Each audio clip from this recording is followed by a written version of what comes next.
अस्सलाम वालेकुम तमाम दोस्तों को हर्बल.pk में खुश आमदीद। हकीम फराज हाजिर है एक नई वीडियो के साथ। दोस्तों आज की वीडियो में जो नुस्खा आपको बताने जा रहा हूँ, इस नुस्खा से हम अपने जिस्म को मजबूत कर सकते हैं।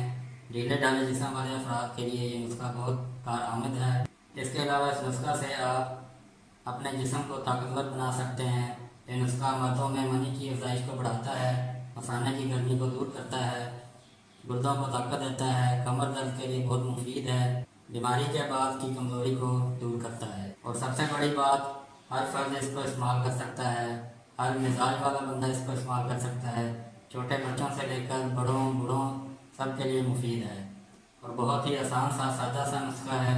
दोस्तों नुस्खा की तरफ बढ़ने से पहले वो तमाम दोस्त जो मेरे चैनल को पहली बार विज़िट कर रहे हैं, वो दोस्त चैनल को सब्सक्राइब करके घंटी के बटन पर भी क्लिक कर दें ताकि मेरी अपलोड होने वाली तमाम वीडियो आपको देखने को मिल सकें। और वीडियो पसंद आने पर वीडियो को लाइक और शेयर लाजमी कर दिया जाए।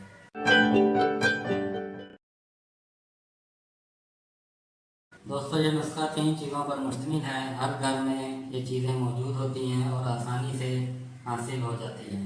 पहले नंबर पर सफ़ेद तिल लेने हैं आपने, ये देखें ये सफ़ेद तिल हैं।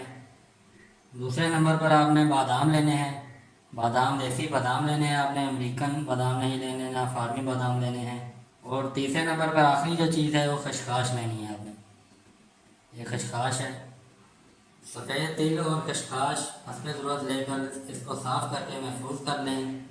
इस्तेमाल का तरीका नोट फरमा लें। इस नुस्खा को हम 2 तरीक़ों से बनाकर इस्तेमाल कर सकते हैं। पहला तरीका, रात को 7 अदद बादाम पानी में भिगो दें और सुबह छिलके उतार कर रख दें।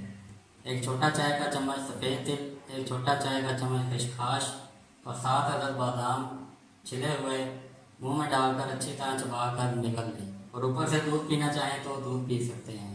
दूसरा तरीका यह है कि मिट्टी की कुंडी में लकड़ी के डंडे से इन चीज़ों को रगड़ लें और एयर टाइट जार में महफूज करके रख लें। अगर कुंडी में रगड़ कर इस्तेमाल करना चाहते हैं तो जो मकदारें मैंने बताई हैं उन मकदारों को डबल कर लें। अगर डबल करते हैं तो 2 दिन की खुराक बनती है, अगर ट्रिपल करते हैं तो 3 दिन की।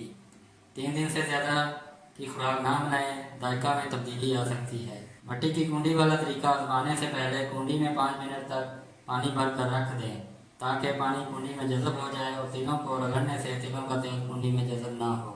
इस नुस्खा को आप दिन में किसी भी टाइम इस्तेमाल कर सकते हैं। कोशिश ये करें कि जब आपका मैदा खाली हो तब आप इसको इस्तेमाल करें, तब आपको इसका अच्छा रिजल्ट मिलेगा और ज़्यादा फ़ायदा होगा। मशवरा यही दूंगा कि आप सुबह नाश्ता के टाइम इसको इस्तेमाल करें तो इसका ज़्यादा अच्छा रिजल्ट आपको मिलेगा। जी दोस्तों, इसी के साथ वीडियो का इख्तिताम करता हूँ। जाते जाते वीडियो पसंद आने पर वीडियो को लाइक और शेयर ज़रूर कर दें और दोस्तों से शेयर भी कर दिया करें ताकि दूसरे दोस्त भी इस नुस्खा से भरपूर फ़ायदा उठा सकें। अगली वीडियो तक इजाज़त दें, दुआ में याद रखिएगा। अल्लाह हाफिज़। पाकिस्तान जिंदाबाद।